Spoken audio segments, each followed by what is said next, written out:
Oh, welcome back. I hope you enjoyed the fika break.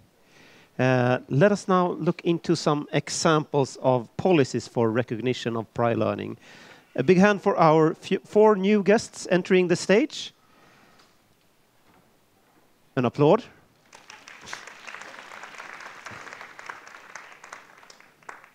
We have now on stage in the chairs Miriam Wiederhold, head of section at KMK Germany. We say welcome to Elin Landell, director for the National Delegation for Validation, Sweden. Kristina Sutkutė, information assessment officer at the Center for Quality Assessment in Higher Education, Lithuania. And Eliane Kotler. She's coming, yes, welcome from France. And we will have the same procedure as before the coffee break. You will first get 1 introductory speech each, maximum 15 minutes. You know, I will approach you silently and then grab the microphone eventually.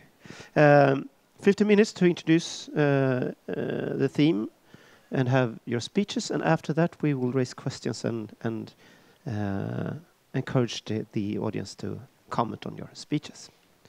So let's start with Miriam.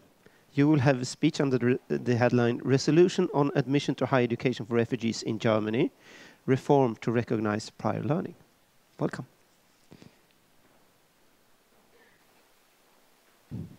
Yes, thank you very much for inviting me today. I will introduce an instrument to you, which we have put into force as the Standing Conference of the Ministers of Education and Cultural Affairs. You can see the title here. What you cannot see, it is for refugees which don't have documents. This is what I want to talk about today. I also want to start with some figures. Different speakers have also commented on this today. As you can see, we have reached our height of asylum seekers applications in 2016. And as in comparison, you can see that this year, this number has decreased almost 70%. So we're waiting that how the development of the numbers will be through the year. These numbers are from the Federal Ministry of Migration and Refugees. Now, these numbers are from the institution I work in. It's the ENIC-NARIC Germany. And as you can see that we have the numbers from Syria very emerging here, and almost 7,000 applications has reached us in 2016, and we're expecting for 2017 now 9,000. So you can see that the asylum applications do not correspond, of course, with the numbers that reach us. They are delayed. Also delayed are the applications for the higher education institutions in a third step.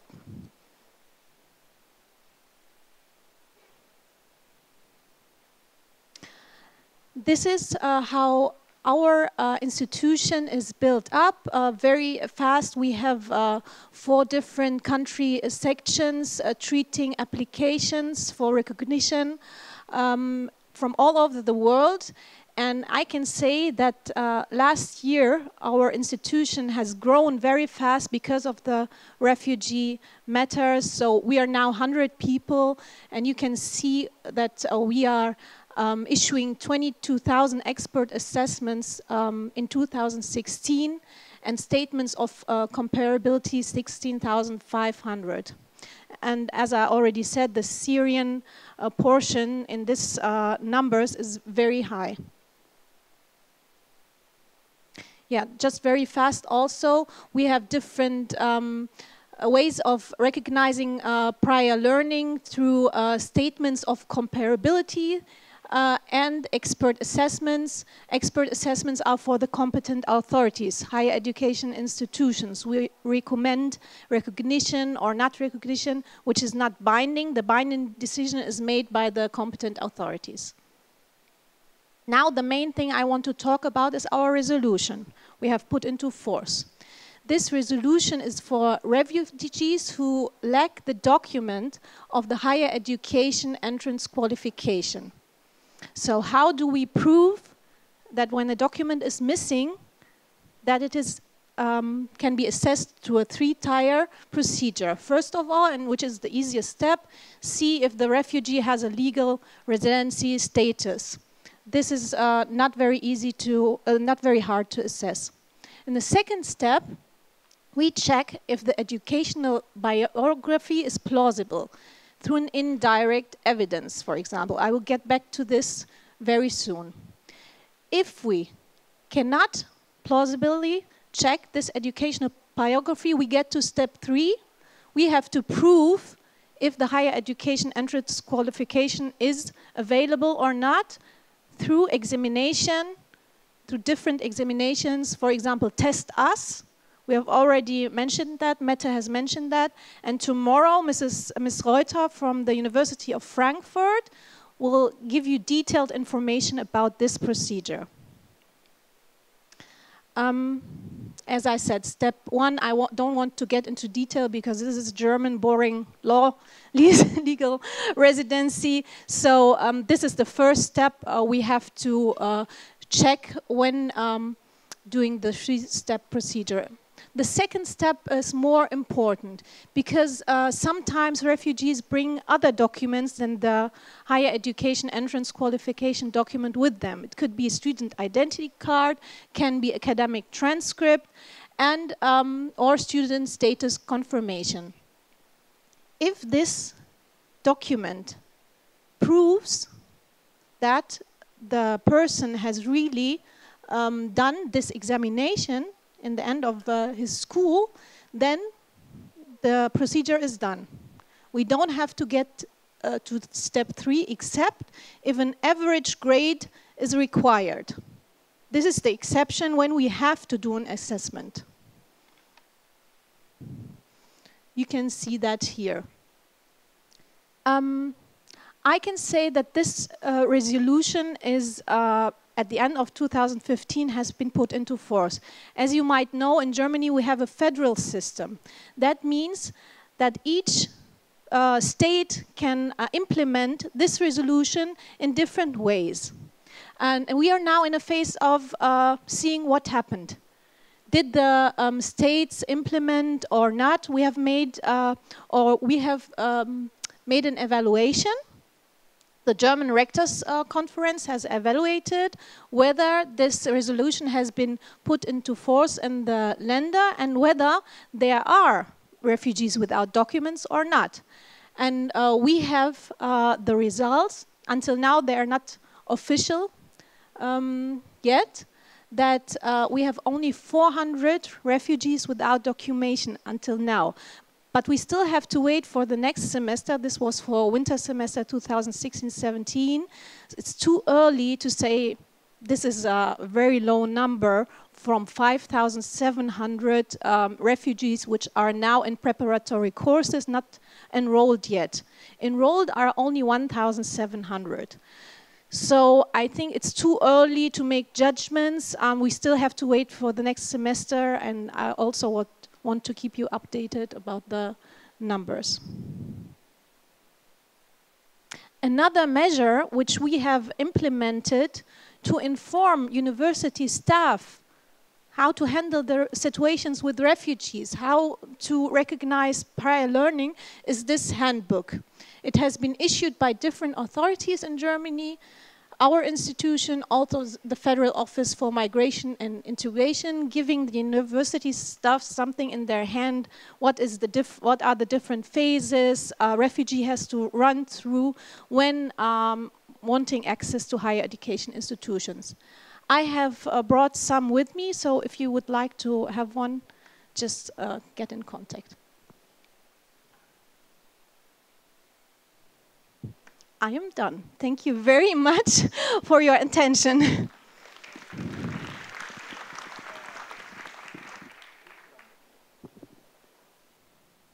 Thank you. And we will come back to you also with questions and comments later on. And now I want to introduce Elin Landell, and you are supposed to tell us a bit about the Swedish national strategy for validation. Welcome.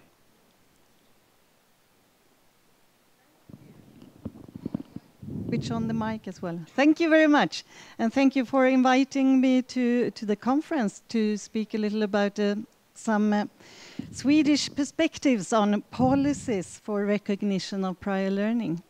I want to start with the Swedish labor market context, because validation is actually something to smooth the ways into the labor market. Sometimes you need to go over to do some more education and training, but we do need to have the labor market with us to succeed with validation. So if we look at the Swedish labor market, it's a clearly knowledge-based economy. It's only 5% of the jobs that don't require any specific skills. And that's actually the lowest number among the EU countries. We have shortages of skilled labor, and it hampers growth now. The employers state that it's over 50% of the employers that answer that they have difficulties finding the skilled labor they're looking for, and 1 in 5 recruitments actually fail from lack of suitable candidates. And it's both about vocational skills and academic skills and educational diplomas on a higher level. At the same time, we have a dual labor market. We see widening gaps between unemployment for Swedish-born and foreign-born. And we also see widening employment gaps between people who have a secondary education and who lack it. And if we look at the differences between the Swedish-born and the foreign-born, it's actually more than 3 times higher unemployment among foreign-born. And that's not only the newly arrived immigrants, it's for the full group. So of course it takes some time to get into the labor market, but even if you look at the whole group of people not being born in Sweden, the unemployment figures is more than 3 times higher for the foreign-born. And as we're talking about at this conference, we've seen a large inflow of humanitarian immigrants, 2014, but especially 2015 in Sweden. And in 2015, it was over 160,000 people applying for asylum. And for those who have started on their introduction program that the Public Employment Service is responsible to organize, we see that it's about 30% that have post-secondary education. So it's quite a lot of people actually coming with skills, education, knowledge that we need. We really need in the labor market. So, validation of prior learning, or recognition of prior learning, as we can also call it. It can facilitate entry and re-entry into the labor market, and it's not only for people with competences from other countries. It's actually for other people as well. It's a tool to identify needs of supplementary training and to make bridging courses more effective. You shouldn't be forced to study things that you already know. That's the core element of validation. It's a really, I would call it the core mechanism of creating a system for lifelong learning. To be able to resume formal education and training, both accessing education and for credits. And it's also important for employers, for recruitment and for competence development of their employees. So we need to use validation as a tool to meet the demands of today's working life. We need knowledges, we need competences, and we need professional skills. And education, of course, is more and more important. But it's not least important to remember that knowledge and skills is not only built in formal education programs. It's also built in informally at work, and it's built in informal courses that the employers work with. So we must be able to address the mismatch on the labor market. We need to consider how we can get better at recognizing skills and knowledge acquired in other ways as well as in other countries.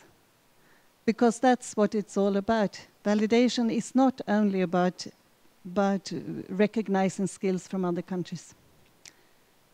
So how is it working in Sweden then? We have several challenges. These are not only challenges we know from Sweden. It's quite, we see it in many countries.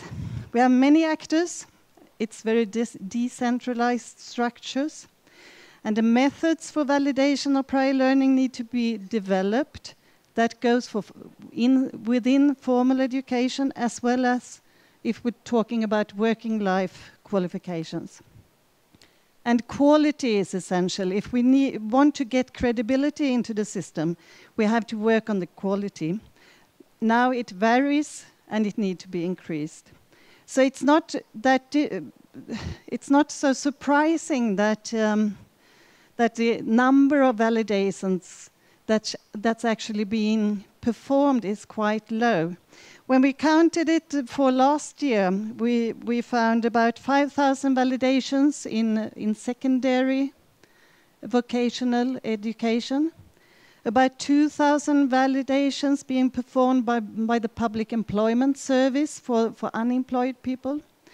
And unfortunately, for higher education, the number is probably much lower.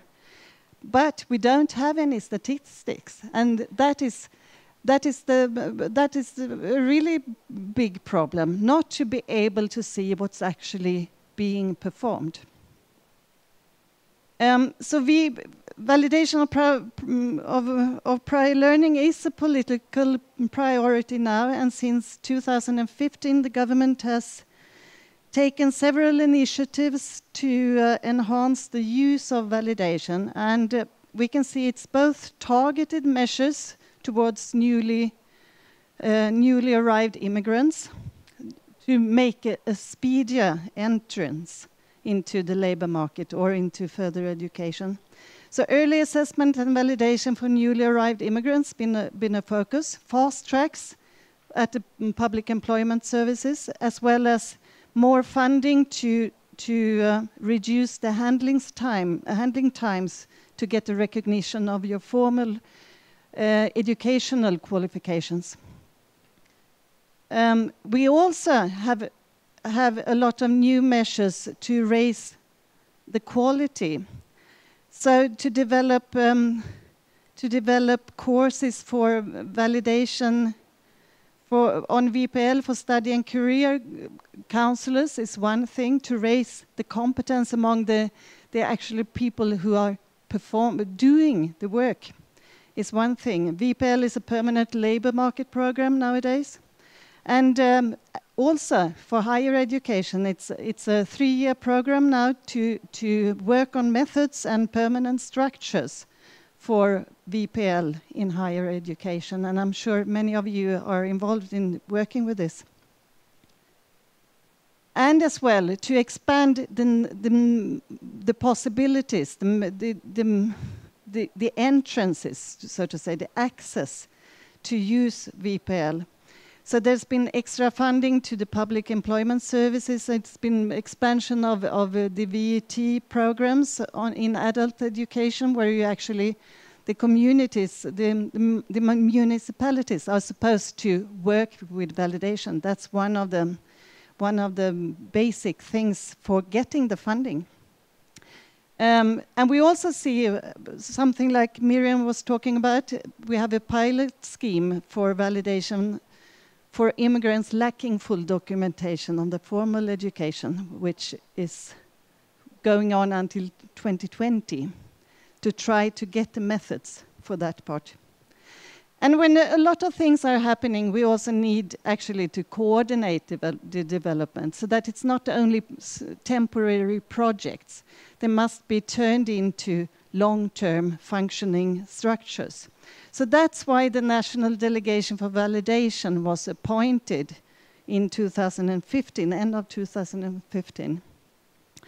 And the task that we're doing is actually to follow, to support, and to urge on, make sure that it's happening, and try to link the different actors to each other. And it's about both formal education, all levels of formal education, and sector qualification validations. And it's both national level and regional level that must start working more properly. And this delegation, it consists of both the central national authorities in the area of education and public employment service, for instance. But we also, in the majority, are the sector representatives, employees and employer organizations. As I said, we need to have the labor market with us. And we presented a national strategy for validation in March, and that's what I'm going to speak for a few minutes about as well. So the national strategy, it's linked to the EU recommendation stating that 2018, it's next year, the member countries are supposed to have structures for validation in place. So it's time to see what do we need in Sweden, what are the priorities, where do we have to build on to make it work on long term.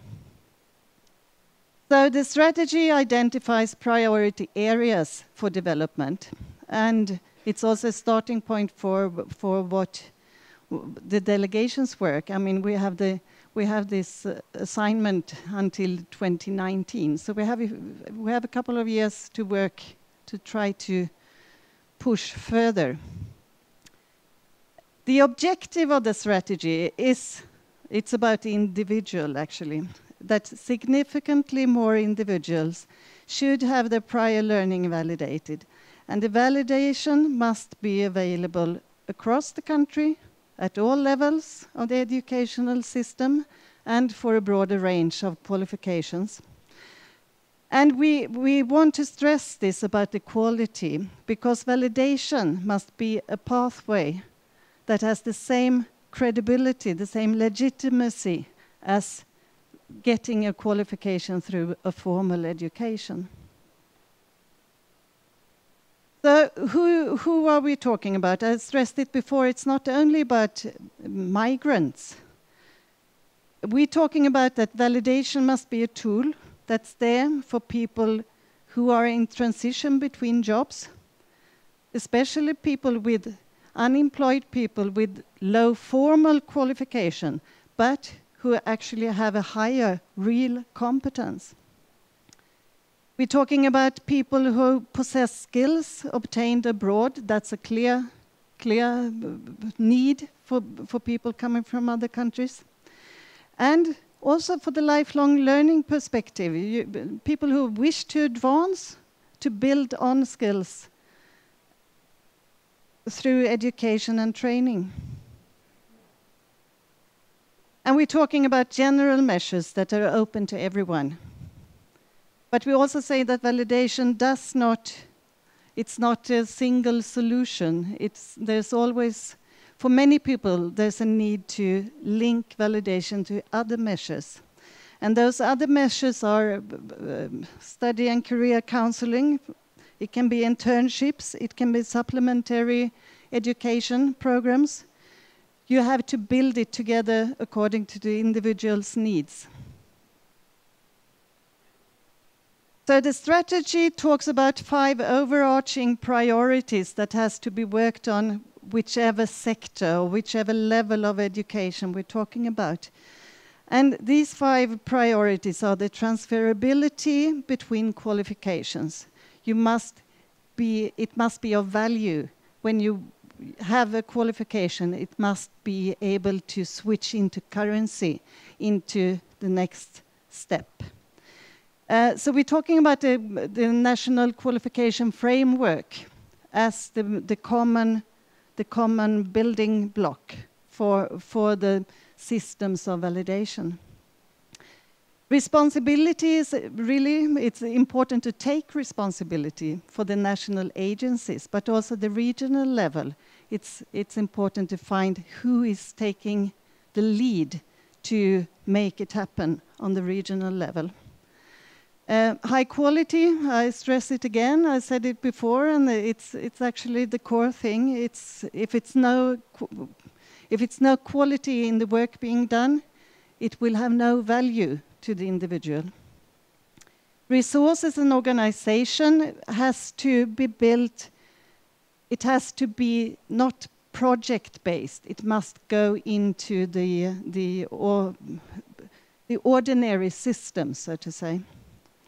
And of course, information and guidance. There's not many people who think that, oh, I'm looking for a validation. It's more that I'm looking for a job, or I'm looking for a way to continue my studies. So the guidance, the counselors that the individual meet must know about validation. And then we also have to make sure that the different agencies work together on information and with guidance to the individual. So apart from the overarching priorities, the strategy also talks about what needs to be done in the different sectors. So let me just give a few examples. There's lots of work being done according to the higher education sector, but there's also more work that needs to be done. And we point out that the regulatory framework, it needs to be reviewed. It's not really supporting validation of prior learning. We point out that the possibility to provide advance notice of awards, of credits before starting the studies is important. It's important for people who actually have a job, but it's also if they can see, is it a long supplementary education I need, or is it a short? It makes a big difference. And that's the same importance for newly arrived immigrants.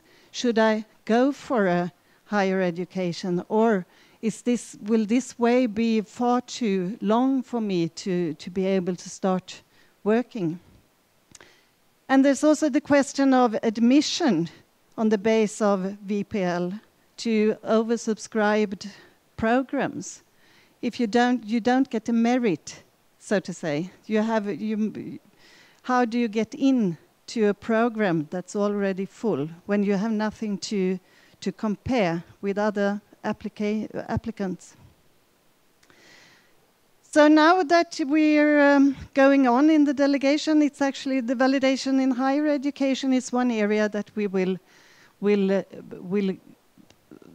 take a further investigation, and an interim report is planned for spring next year, where we look into the regulatory framework, for instance.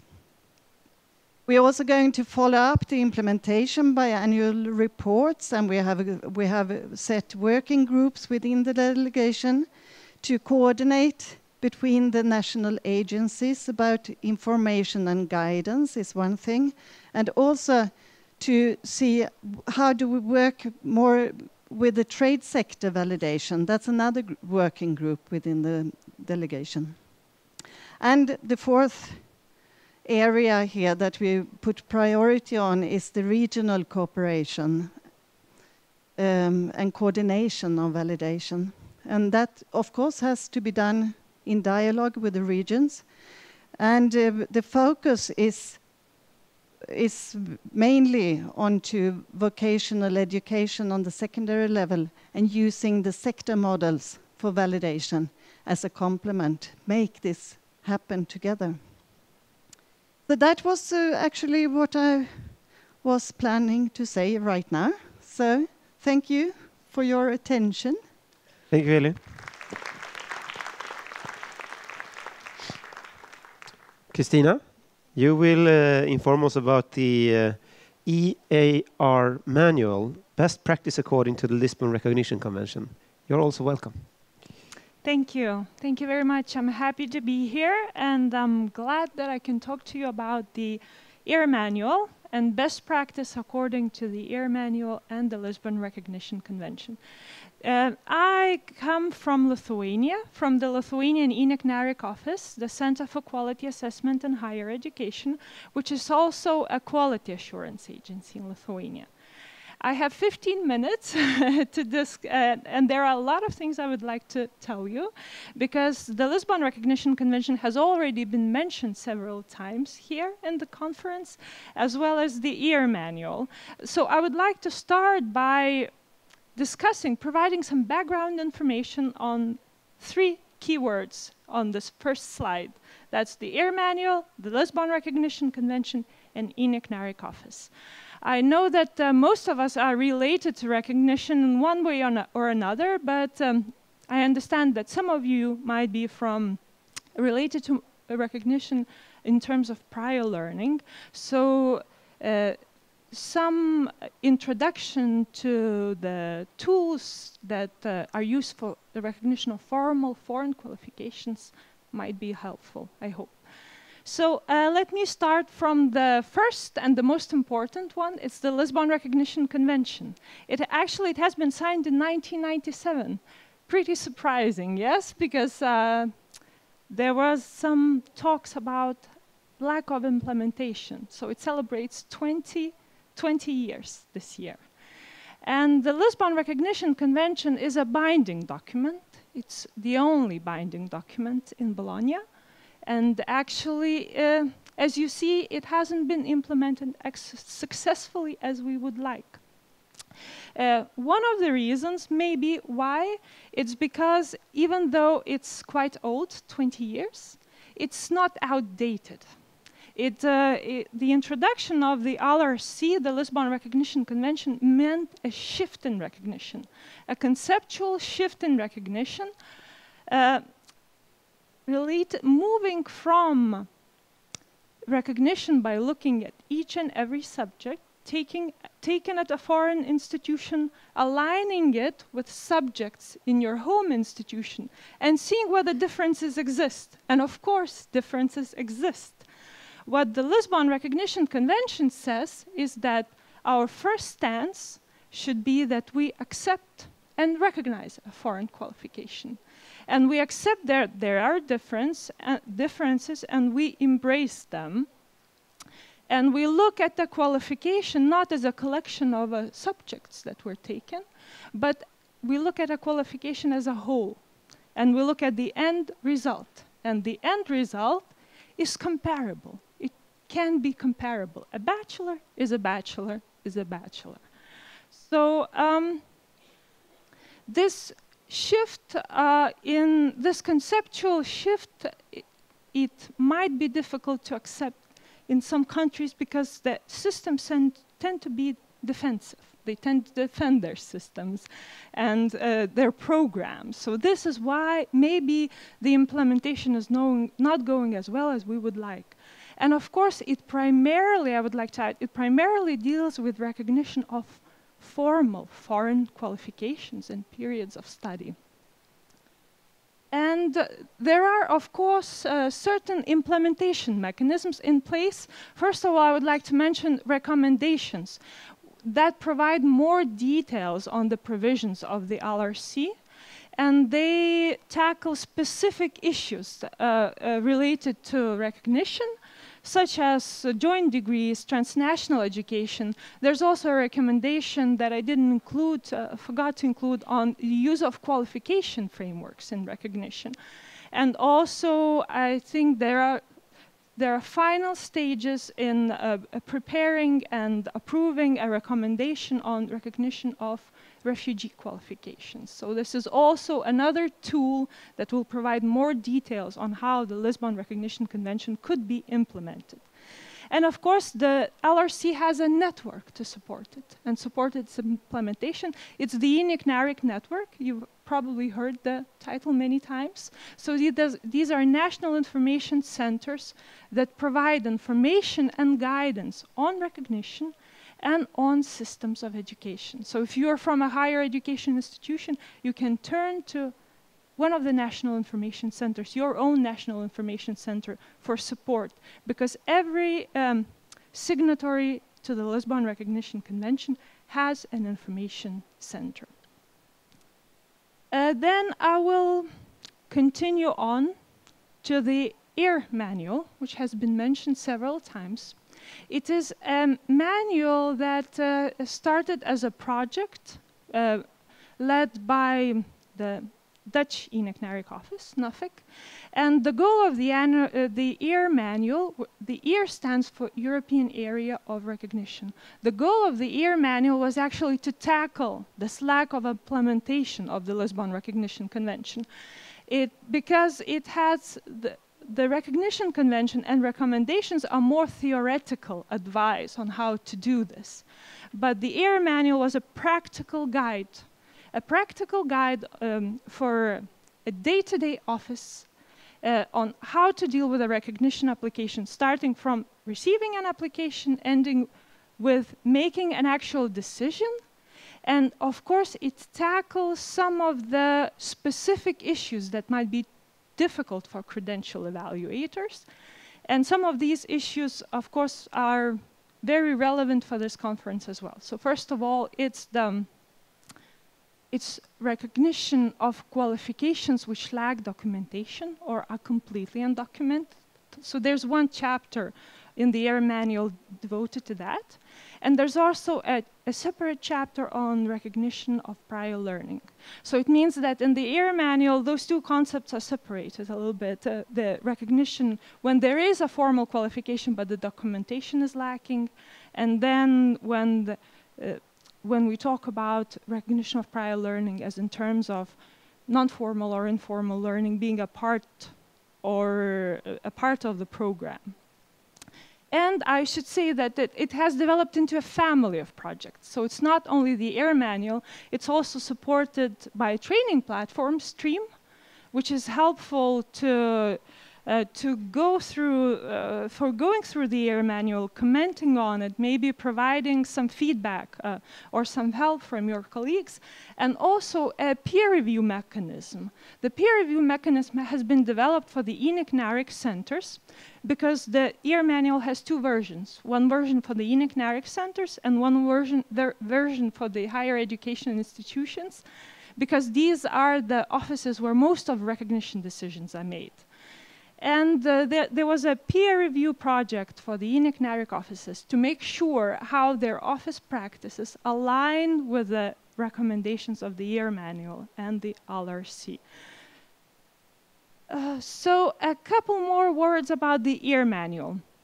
It was endorsed as a document of good practice. And it represents a recent best practice. I should add that this manual is it's a living manual. So it's being updated as there are new trends in education emerging. The last update was in 2016, actually, for the European, for the EAR manual devoted for higher education institutions. Why is it so important? And the main feature of it that I would like to stress and underline is that it represents the learning outcomes approach to recognition. It means that the pathway does not matter. It doesn't matter how the program was studied, how it was organized, what the person did to get a qualification. What matters is the end result, the outcome of a qualification. And it has, of course, immense It has a lot of impact on RPL and recognition of qualifications of refugees, because you focus on the end result, on the learning outcomes, not on how they were achieved. And as I said before, it provides a it's a practical guide. It provides a step-by-step process and gives examples on how these provisions in the LRC and its subsidiary texts could be implemented. So today I will focus, because I believe that further on in the conference there will be more talk about recognition of qualifications when documentation is missing. I will focus on chapter 13 of the EAR manual, which is devoted to non-traditional learning. So it mainly deals with qualifications that were awarded on the basis of traditional learning, or where part of the program was non-traditional learning. So it's just taking us one step further. So it's taking us one step further in a way is that when most of you are representatives from higher education institutions, I believe. So when a higher education institution is uneasy about making an RPL decision, doesn't feel comfortable about making an RPL decision in terms of providing credit for the program, how would you feel accepting another institution's RPL decision in terms of recognition of formal qualifications? So if we have problems with recognizing regular formal qualifications, then recognizing a qualification which is partially or fully based on RPL might appear even more difficult in some cases. So the EAR manual, this chapter of the EAR manual basically focuses on that, on how to make sure that if you make an RPL decision, it doesn't stay within your institution, it travels. It travels together with your student. So how do we make sure that the RPL decision made by you is accepted by others as well? And of course, it also touches upon non-traditional learning itself by stressing that non-traditional learners should be given the same opportunities as traditional learners in terms of further progression. And this is, of course, a quote from the EAR manual. So what are the actual recommendations? How we can recognize qualifications, formal qualifications, which are partially based on RPL. There's a set of recommendations. First of all, it stresses that we should ensure transparency and consistency. It acknowledges that, yes, recognition of qualifications which were awarded based on flexible learning paths is a difficult task, because we are dealing with a variety of situations and a variety of contexts. So we can achieve transparency and consistency, of course, obviously to a certain extent, through an establishment of a clear and transparent set of criteria. In addition to this, it is important that all the decisions are recorded and that they are searchable, so that in the same situation we can make the same decision again. It ensures fair recognition. In addition to this, it's also helpful within an institution, because an RPL decision is a difficult process. So you don't have to go in the same situation, you don't have to go through this difficult process again. And it draws our attention to the fact that qualifications which were obtained through non-traditional pathways will and may appear differently than the traditional qualifications. So when we talk about recognition and applying certain criteria, we also talk about workload. We still talk about contents and the subjects that were studied. So when you accept a qualification which was awarded through a non-traditional pathway, you should be aware that it will look different, and that you may not apply some of the criteria that you usually associate with a formal qualification. So in this case, learning outcomes is the key consideration that you should take. And at the end of the day, if we follow the LRC and the EAR manual itself, it's all that matters at the end of the day. And of course, the EAR manual also provides some tools which could be helpful in recognition in such cases. And one of them, the one that I would like to stress, which was already mentioned by my colleagues, is the qualifications framework, which are an excellent tool for synergies between non-traditional and traditional learning, because they're described in terms of learning outcomes. So it's a great tool for referencing. And the EAR manual stresses that.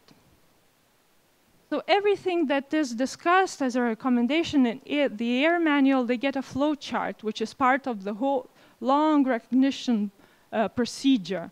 It gets a step-by-step flow chart, and this is just an extract from the part of the flow chart where it's related to qualifications awarded after flexible learning paths. I would just like to stress one thing, is that it calls for that we should look at the qualification obtained fully or partially after RPL, the same way as we look at a traditional qualification. And that we should accept and trust recognition decisions of competent RPL authorities, be it higher education institutions or be it some other governmental authorities, depending on national systems. And of course, we should accept that this qualification will look differently, might not have the features that we're used to seeing, but at the end of the day, the quality assurance systems that exist in our countries and in other countries will make sure that the learning outcomes have been achieved, and there's no need to question this qualification. And I would like to end by just providing also a quote from the EAR manual. It's a long quote, but I think it captures the essence of the EAR manual, the Lisbon Recognition Convention, and what we talk about here today is that a qualification is no longer a proof of participation in a program. A qualification is a proof of that you have achieved a certain predefined set of competences. And this is something that has been declared in Bologna for a long time. Learning outcomes have been the focus of Bologna for a long time. But I think maybe little by little also with the influx of refugees and our efforts to incorporate them, we will make this true, a reality. Thank you very much.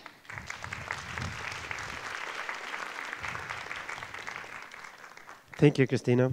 Eliane, you will introduce us to the French National System for Recognition of Prior Learning. Welcome.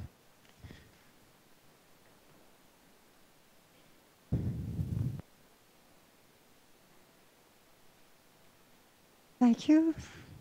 Good afternoon, everybody. I apologize for my English, which is far from being excellent. I hope you will understand what I'll try to say about the French experience for recognition of prior learning.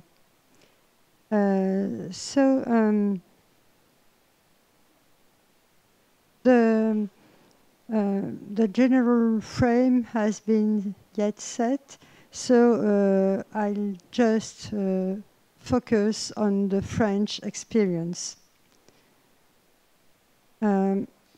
Recognition of prior learning is based in France on a strong legal framework. Different laws and guidelines have been provided from 1934 to nowadays. And first, the process didn't lead to the award of a diploma, just an access. So in 1934, it was just for engineers, and people could enter an engineer formation courses. And then in 1955, the so-called VAPP, recognition of personal and professional experience, didn't get any qualification, but gave access to a program or a part of a program. Then in 1992, recognition was extended and it was possible to give a full diploma for people having 5-year professional experience. And then the process was extended to everybody having only 3 years experience. And nowadays, 1 year seems sufficient, but it's not implemented. People who ask for validation generally have 5 or 10 years working experience. The main date is 2002, because with the Social Modernization Act. And beside we have the so-called VES, which gives recognition for diploma acquired in foreign countries. From 2002, we have 3 systems of recognition. VAP, validation of professional experience, gives just an access to a level of study. VAE, which gives possibility to validate part of a diploma or to obtain it fully. And VES, validation of a diploma obtained abroad. As I just said, actually the main date for the validation VAE is 2002 with the so-called Social Modernization Act. It specifies that VAE is an individual right that people can obtain a full diploma without attending any formal course and without passing any exam. And from 2002, VAE, we can say VAE is recognized in the French landscape by the different stakeholders. The VAE policy is indeed important at a political level for employment, essentially. At an individual level, it's a second chance for people. And at a company level, for a good adaptation of people to their job. Who is concerned? People who left school or university without any qualification or diploma, people out of job or without qualification, people looking for a new job, people who want their experience to be recognized by their company, and maybe migrants. The different structures are involved in this process. The government, especially the Ministry of Labor, Employment and Social Dialogue, the regions for the local organization, information and counseling, the social partners for financial aspects, because we don't speak very often of this aspect, but it's very important because the process of validation is not free of charge.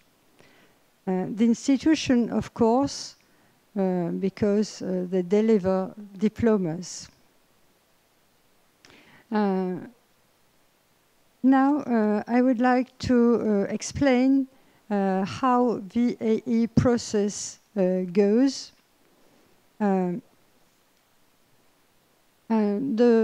The first step is a step of information and counseling, and people goes to meet staff counseling, and they have to make a choice between the different diplomas, and they have to apply for a diploma corresponding to their working experience. And then the second step is the step of eligibility. An advice is asked, pedagogical advice is required, but it's not binding. Even if the pedagogical advice is a negative one, people can say, but yes, I want to apply, and the jury will say if I'll get a diploma or not.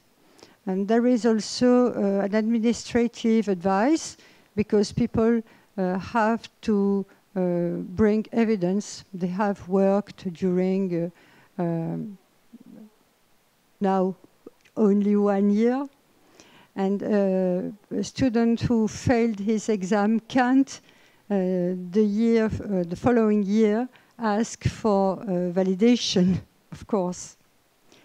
The more important step is the third one, because it's the preparation of the file. It lasts between 6 and 8 months. The applicant is reflecting about his experience, has to show what he has done in his different jobs. He has to show he has a view, a rather large view of the field concerned, and he can be monitored by people, but it's not compulsory. And the fourth step is the jury. The applicant presents his dossier, his file, in front of a panel of teachers and people from the labor market, and the jury decides to give a full diploma, part of a diploma with, of course, ECTS, or to give nothing. And when only part of a diploma is given, the applicant has to make a supplementary work, showing he complies with the request of the jury. So this slide is just about the different steps: information, counseling, choice of a diploma, monitoring, dossier, jury. And the total duration is about 1 year, which is quite long. And this is why many people begin to ask for validation, but don't continue. 3 kinds of qualification are concerned: national education, not only higher education, 70% of diploma. But different qualifications are given by other ministries, Ministry of Agriculture, Culture, etc. Other institutions, chambers of commerce and industry, and many vocational qualifications could be given by the sector of economy, and they are the so-called CQP, Certificate for Vocational Qualification. Only 1%, but this should be developed. I'll give you some figures now from the VAE in higher education.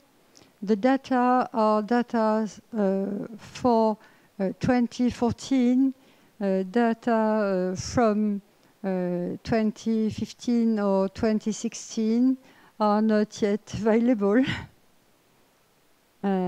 So you can see very few people get their diploma by the way of VAE. Only 1%, 4,300 out of 420,000, which is very, very few in spite of the work which is done in the subject. The most successful diplomas are bachelor degree or master degree, especially vocational bachelor degree, because we have two kinds of bachelor degree, a general bachelor degree and a vocational bachelor degree. The age of applicants, they are between 30 and 50 years old generally, and the majority is not out of job. So the positive points I can stress is a well-defined frame, a legal frame. It's very important. A procedure harmonized at the level of the state. The tools, description of learning outcomes, a well-ordered procedure, and the possibility to obtain a full diploma. The main problems are numerous. For applicants, administrative procedure, which is too complex, difficulties to get funding, the length of the process. It's not easy to bring evidence of one's competences. For the jury, the description in learning outcomes is not always done. Teachers don't like to give diploma on the basis of working experience only. And for companies, people are sometimes afraid a new diploma, people with new diplomas will ask for higher salary, and where they are in training, they are not at work. So, thank you very much. Thank you again. Please gather around the table. And the rest of you, let's stay focused, so everyone can just stand up. Don't leave your chairs or go outside the room or anything, but just stand up in your rows. You can stretch your legs a bit, your arms.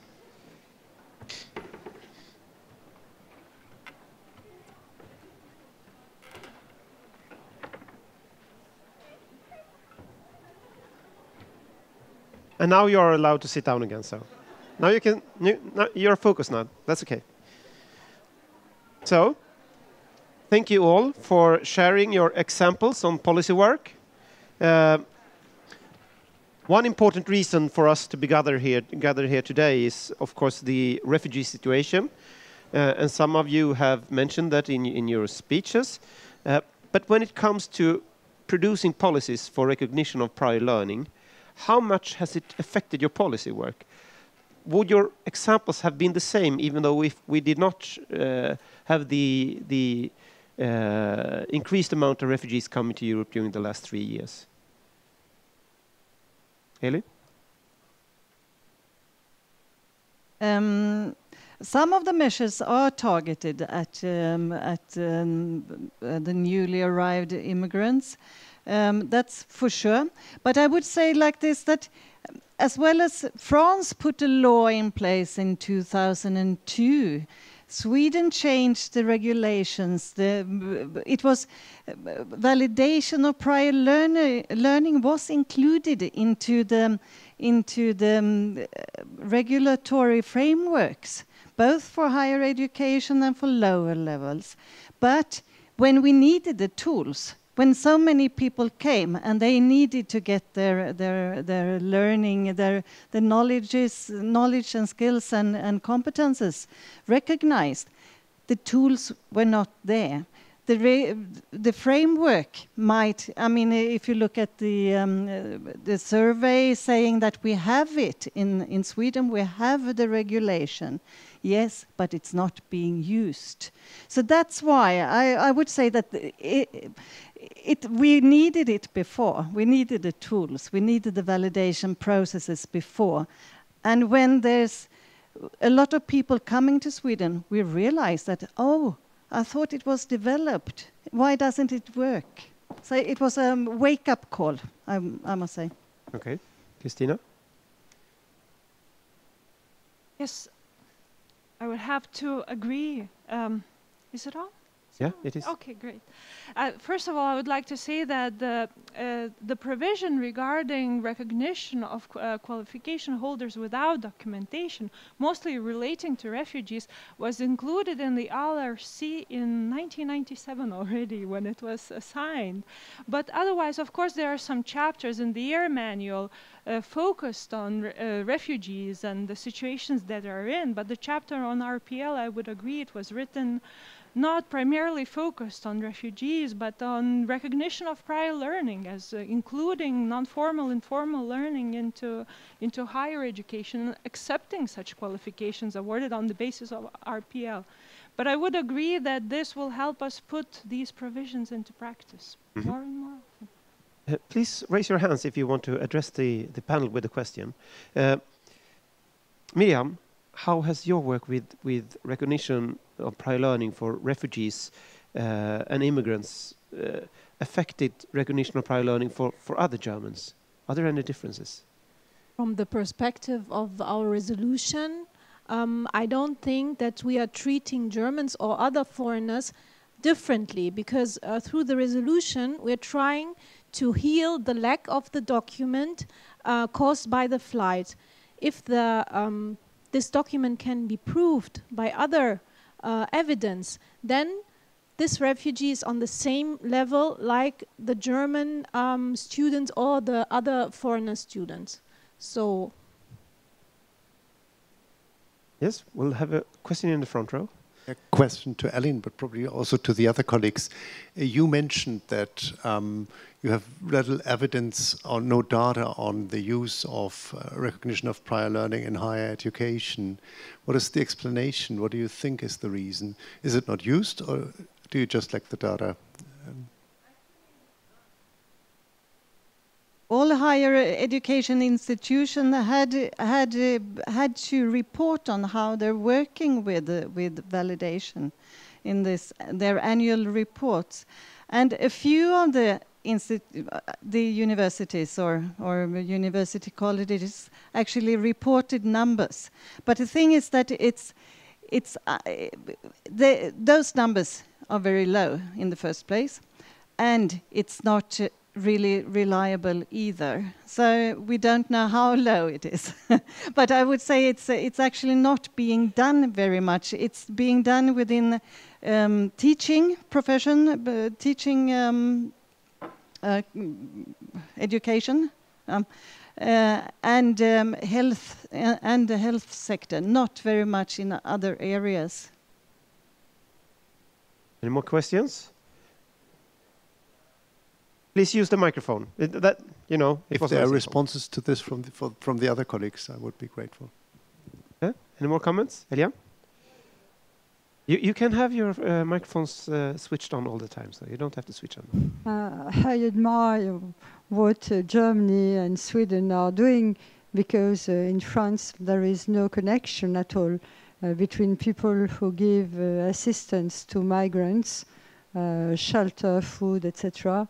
And they are very often outside the law, and the structures dealing with